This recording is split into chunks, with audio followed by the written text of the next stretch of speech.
Hello everyone, welcome to Shakuntalam classes. तो दोस्तों, आज हम आपके लिए फिर से लेके आए हैं बहुत ही इंटरेस्टिंग और important topic. The topic is related to divorce mention under section 13 of Hindu marriage act 1955। तो चलिए हम देखते हैं ये सेक्शन क्या कहता है। सबसे पहले हम देखेंगे कि डिवोर्स होता क्या है। डिवोर्स का मतलब है मैट्रिमोनियल रिलेशन कानूनी तरीके से खत्म होना। That means the legal end of a marriage between husband and a wife. अब जो ट्रेडिशनल हिंदू लॉ था वो डिवोर्स के कंसेप्ट को रिकॉग्नाइज ही नहीं करता था। And accordingly, the bond between the partners to marriage is supposed to be permanent, and it is not easy to dissolve a marriage. With the passage of time, atrocities बढ़ने लगी, cases बढ़ने लगे।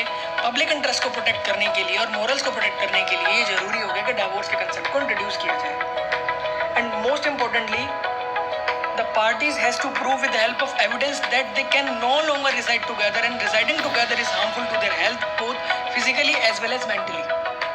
अब जो section 13 है वो grounds provide कराता है कि इन फॉलोइंग ग्राउंड्स पे जो पार्टी है वो डिवोर्स के लिए पिटीशन फाइल कर सकती है। कोई भी court before granting divorce try करेगा कि वो मैरिज की सेंसिटी को प्रोटेक्ट कर सके, उसकी पवित्रता को बचा सके रादर देन ग्रांटिंग डिवोर्स। तो चलिए हम देखते हैं कि कौन से ग्राउंड्स हैं जो एक पार्टी डिवोर्स के लिए प्ली कर सकती है। तो पहला ग्राउंड यहाँ पे है अडल्ट्री। अडल्ट्री का मतलब ये है कि कोई भी मैरिड मैन या वुमेन किसी थर्ड पर्सन के साथ वॉलंटरली सेक्सुअल इंटरकोर्स परफॉर्म करता है without the consent of his और हर स्पाउस।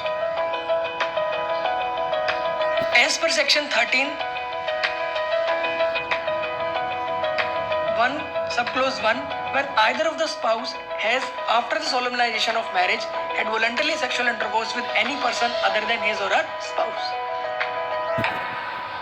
अब 1976 के अमेंडमेंट से पहले पिटिशनर को ये प्रूव करना होता था कि जो रिस्पोंडेंट है वो कॉन्टिन्यूस अडल्ट्रस एक्ट के अंदर इंडल्ज है, पर अब single act of adultery is sufficient for filing a petition of divorce और जुडिशियल सेपरेशन।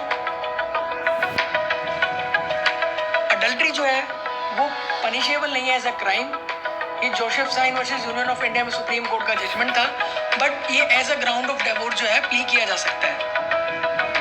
इसके कुछ केसेस हैं, तो हम देखते हैं कि केसेस कौन से हैं। यहाँ पर जो पहला केस निकल के आ रहा है कमलेश कुमारी वर्सेस बलबीर सिंह 1973 का एक केस है। इस केस में हम देखते हैं क्या हुआ था। पार्टीज ने जो दिसंबर 14, 1967 को शादी करी, वो एक मंथ के लिए पठानकोट में रहे जो कि हस्बैंड का रेजिडेंस था। ऑन सितंबर 13, 1968 हस्बैंड जो है अपने घर आया। वो कहीं बाहर काम करता था अपने फ्रेंड के साथ, जेपी गुप्ता के साथ, और उसने अपनी वाइफ को रिस्पोंडेंट के साथ कॉम्प्रोमाइजिंग पोजीशन में देखा। इस इंसिडेंट के बाद वाइफ जो है घर छोड़ के चली गई और उसने एक पिटीशन फाइल किया on October 11, 1968 district court Ambala में, और वहां पर कोर्ट ने एक्स पार्टी ऑर्डर पास कर दिया जुडिशियल सेपरेशन के लिए on 12 December 1968। X party order means court ने वाइफ के एविडेंसेस लेते हुए वाइफ को सुना और ऑर्डर पास कर दिया। यहाँ पे हस्बैंड को नहीं सुना गया। अक्टूबर 7, 1970 को हस्बैंड ने एक पिटीशन फाइल किया for divorce under section 13 on ground of adultery, और वाइफ जो है वो प्रेग्नेंट हो गई थी आफ्टर 11 मंथ एंड 20 डेज। जैसे ही उसने हस्बैंड को छोड़ा तो कोर्ट ने सारे एविडेंसेस लेते हुए जो है डिवोर्स के लिए डिग्री जो है पास कर दी ऑन ग्राउंड ऑफ अडल्ट्री। हम सेकंड केस यहाँ पे देखते हैं। सेकंड केस यहाँ पे त्रिभत सिंह वर्सेस बिमला देवी। इस केस में क्या हुआ था, त्रिभत सिंह ने एक पिटीशन फाइल किया डिवोर्स के लिए इस ग्राउंड पे कि उसकी वाइफ का जो कैरेक्टर है ना वो ठीक नहीं है, वो ट्रस्टवर्दी नहीं है, और जो विटनेसेस थे जैसे भाग सिंह, व्रियाम सिंह, जीवन सिंह, वो ये कहते थे कि वाइफ का जो कैरेक्टर है ना वो ठीक नहीं है, और उन्होंने पिटिशनर की वाइफ को करतार सिंह के साथ बहुत बार देखा है। अब पिटिशनर एक आर्मी ऑफिसर था, वो लीव पे घर आया तो उसने देखा उसकी वाइफ जो है घर पे नहीं थी, तो वो एक जहीरी फेयर में गया। वहाँ पे उसने अपनी वाइफ को जो है 2 मिलिट्री मैन की कंपनी में देखा, और कोई एक ऐसा गुड ग्राउंड नहीं था कि नेबर्स जो है वो ऐसे ही बता रहे हैं कि वाइफ का कैरेक्टर खराब है। वो सच था, वो रियलिटी थी। तो कोर्ट ने सारे सर्कमस्टांसेस फैक्ट्स को देखते हुए जो डिग्री ऑफ डिवोर्स प्रोनाउंस कर दी। तो चलिए हम देखते हैं नेक्स्ट ग्राउंड यहाँ पे क्या है। नेक्स्ट ग्राउंड यहाँ पे निकल के आ रहा है क्रुएलिटी। तो क्रुएलिटी क्या है? क्रुएलिटी एक ऐसा विलफुल एक्ट और ऐसा अनजस्टिफाइबल एक्ट है either bye wife towards husband और बाय हस्बैंड टुवर्ड्स वाइफ, कि जिससे दोनों में से किसी एक की लाइफ को खतरा हो या दोनों में से किसी एक को अप्रीहेंशन हो जाए कि हमारी लाइफ को जो है डेंजर है। अब ये ग्राउंड है डिवोर्स का जो सेक्शन 13 में दे रखा है। क्रुएलिटी जो है वो punishable as a crime under section 498 of Indian penal code. अब ये जो सेक्शन है 498A, इसको क्रिमिनल लॉ अमेंडमेंट के थ्रू ऐड किया गया क्योंकि जो एट्रोसिटीज है वुमेन के तरफ जो है बढ़ती जा रही थी, इस वजह से इस सेक्शन को ऐड किया गया। इसके कुछ केसेस हैं, हम केसेस देखते हैं क्रुएलिटी के केसेस क्या हैं। पहला केस यहाँ पे है अनिंदी मुखर्जी वर्सेस शराबोनी आनंदी। ये 2016 का केस है। इस केस में क्या हुआ था, जो हस्बैंड था वो हैबिचुअल ड्रंकर था, वो अपनी वाइफ को जो है असोल्ट करता था ड्रिंक करके, और उसके पास खुद की स्टेबल जॉब नहीं थी। हस्बैंड क्या करता था, वाइफ की वर्क प्लेस पे जाता था ड्रिंक करके, और वो उसके पेरेंट्स को भी असोल्ट करता था। अब हस्बैंड ने ये कंटेंशन दिया कि उसके पास स्टेबल जॉब इसलिए नहीं है क्योंकि एडवर्स मार्केट कंडीशन है। तो कोर्ट ने कहा कि हस्बैंड का जो बिहेवियर है कि वाइफ को असोल्ट करना, उसकी वर्क प्लेस पे ड्रिंक करके जाना और इवन उसके पेरेंट्स तक को भी असोल्ट करना, तो ये बताता है कि हस्बैंड जो है वो क्रूएलिटी के लिए लायबल है। अब नेक्स्ट केस हम देखते हैं, शोभा रानी वर्सेस मुदक्कर रेड्डी। इस केस में क्या हुआ था, डाउरी डिमांड करी हस्बैंड ने वाइफ से, और हस्बैंड ने ये कहा कि मुझे पर्सनल एक्सपेंसेस के लिए पैसे चाहिए। तो कोर्ट ने कहा कि intention is not necessary for cruelty. Intention जरूरी नहीं है क्रूएलिटी के लिए, और जो एग्रीव्ड पार्टी है उसको रिलीफ के लिए डिनाई नहीं किया जा सकता। किस ग्राउंड पे, जो पटिशनर है, जो रिस्पोंडेंट है, उसकी इल विल नहीं थी। The court granted degree of divorce on ground of cruelty which can be physical, mental, intentional, unintentional, has to be understood in ordinary sense of the term in matrimonial offense. अब next ground हम देखते हैं। Next ground यहाँ पर आ रहा है desertion. Desertion का मतलब यहाँ पर ये होता है छोड़ देना। या तो वाइफ ने हस्बैंड को छोड़ दिया विदाउट रीजनेबल कॉज और विदाउट हिज कंसर्न, या हस्बैंड ने वाइफ को छोड़ दिया। और यहाँ पर टाइम पीरियड भी मेंशन है। टाइम पीरियड क्या मेंशन है, for a continuous period of not less than 2 years immediately preceding the presentation of petition. petition present करने से सही 2 साल पहले। अब एसेंशियल क्या है यहाँ डिजर्शन के, पार्टी की इंटेंशन हो अलग रहने की, पार्टी की इंटेंशन हो कोहैबिटेशन को परमानेंटली खत्म करना विदाउट रीजनेबल कॉज और without the concern of the deserted spouse, जिसको छोड़ दिया उसके कंसर्ट के बिना। अब कुछ केसेस हैं डिजर्शन के। अब हम देख रहे हैं कि यहाँ पे केसेस क्या हैं। पहला केस यहाँ पे निकल के आ रहा है बिपिन चंद्रा वर्सेस प्रभावती, 1957 का ये केस है। इस केस में क्या हुआ था, एक कपल था जिन्होंने शादी की पटना में और वो हैप्पीली बॉम्बे में रह रहे थे। हस्बैंड इंग्लैंड चला गया बिजनेस पर्पस के लिए, और उसकी अब्सेंस में वाइफ ने किसी फैमिली फ्रेंड के साथ इलिसिट रिलेशनशिप डेवलप कर लिए। महिंद्रा उसका नाम था जिसके साथ डेवलप किए थे। लेटर जब हस्बैंड वापस आया, उसको उसके रिलेशन के बारे में पता चला और वाइफ जो है वो डर गई और वो अपने पेरेंट्स के घर पे चली गई कोई मैरिज अटेंड करने के लिए। हस्बैंड ने एक नोटिस सेंड किया कि वो वापस नहीं आएगा, और 4 इयर्स लेटर उसने डाइवोर्स के लिए अप्लाई किया ऑन ग्राउंड ऑफ डिजर्शन। और कोर्ट ने जो है ये डिजर्शन के ग्राउंड को डिक्लाइन कर दिया, ये कहते हुए कि वाइफ की यहाँ पर कोई इंटेंशन नहीं थी। अब नेक्स्ट केस हम देखते हैं, गीता जगदीश मंगतनी वर्सेस जगदीश मंगतनी, 2005 का ये केस है।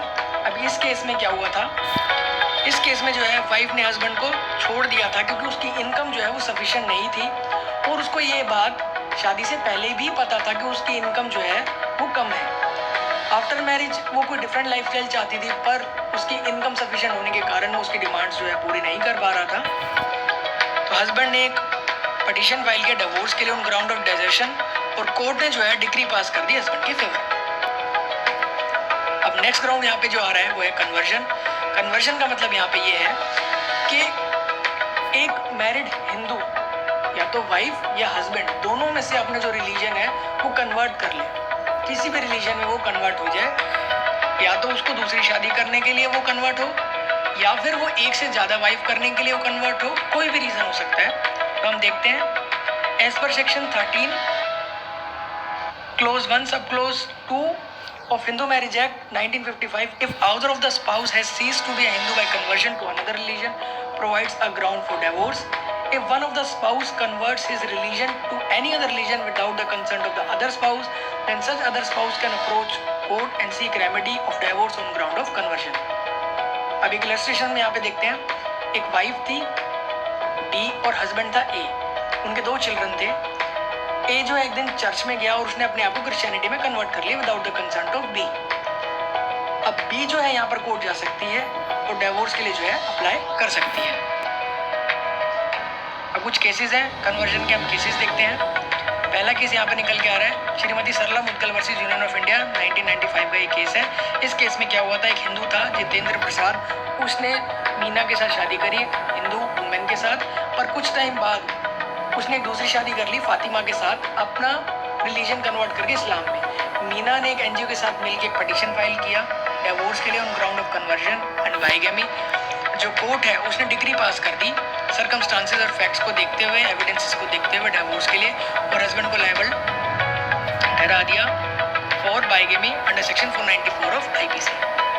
नेक्स्ट केस हम देखते हैं यहाँ पर, lily Thomas versus union of India 2000 का एक केस है। इस केस में हस्बैंड ने अपने आप को कन्वर्ट कर लिया इस्लाम में।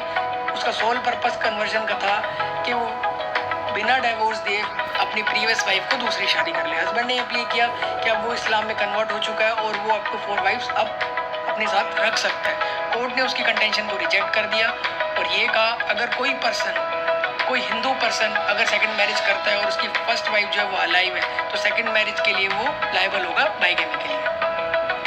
तो हम देखते हैं यहाँ पे नेक्स्ट हमारा जो ग्राउंड है वो है unsound mind.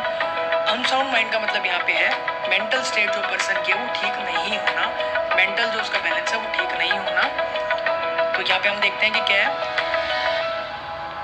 if either of the spouse is incurably of unsound mind or has been suffering from mental disorder of such a kind and to such a extent that the petitioner cannot be expected to live with the respondent।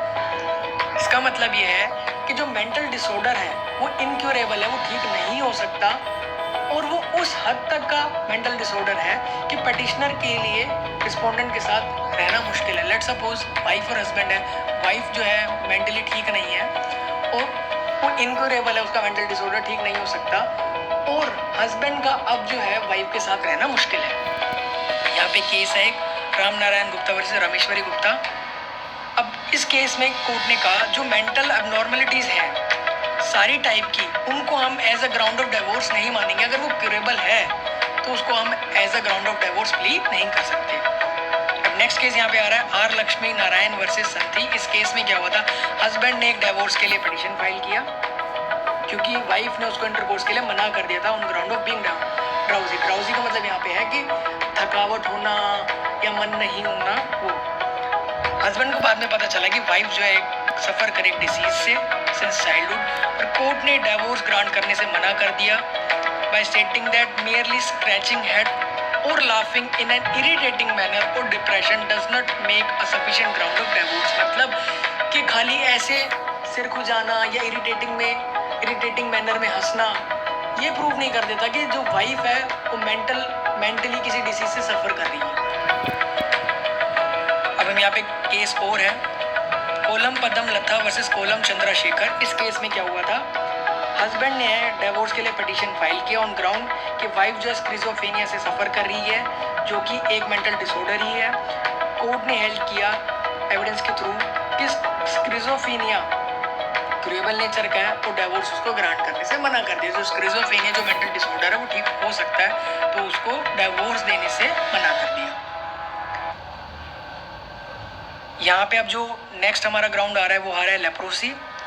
Leprosy जो है एक infectious disease है skin की, mucus membrane हमारा knows का upper part या inner part और nervous system जो कि ट्रांसमिट होती है एक पर्सन से दूसरे पर्सन। अगर वो डिसीज इनक्यूरेबल है तो पिटीशन फाइल किया जा सकता है डिवोर्स के लिए।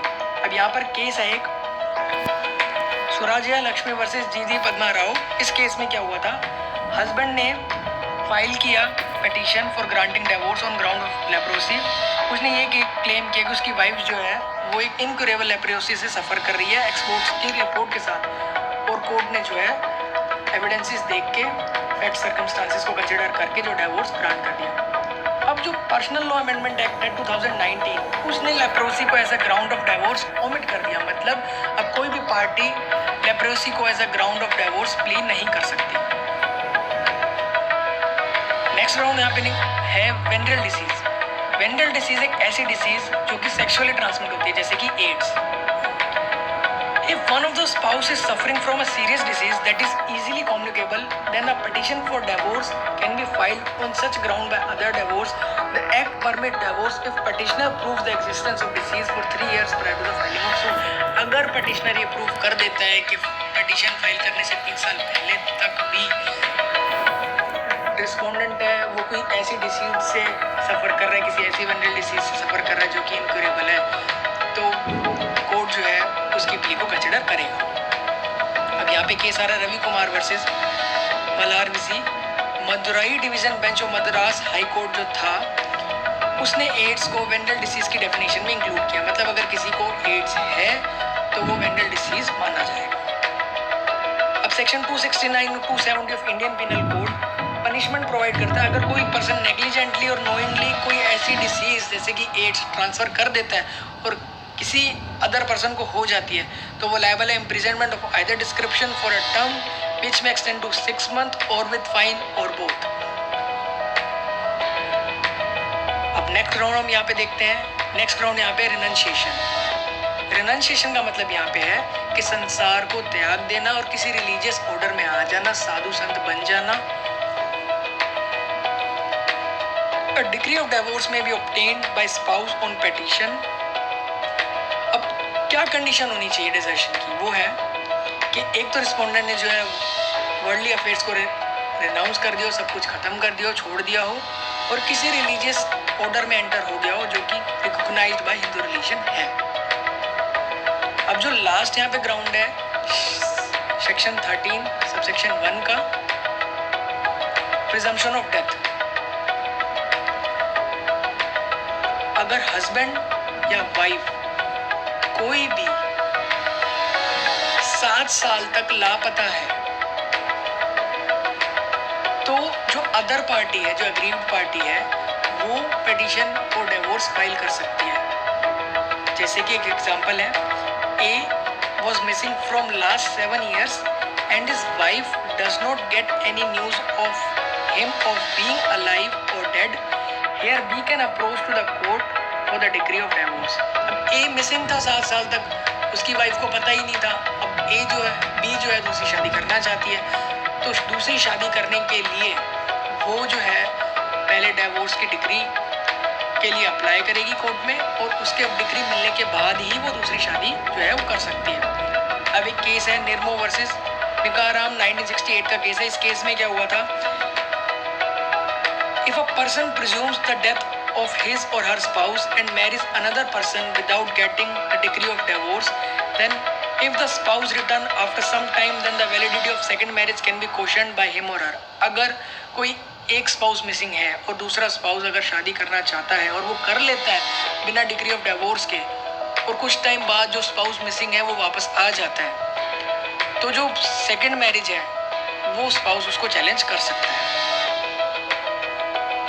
तो दोस्तों अगर वीडियो पसंद आया तो लाइक करें, सब्सक्राइब जरूर करें और शेयर करें, और कुछ भी इशू हो तो कमेंट सेक्शन में बोल के मुझे बताएं ताकि मैं उसको एक्नॉलेज कर पाऊँ। Thank you.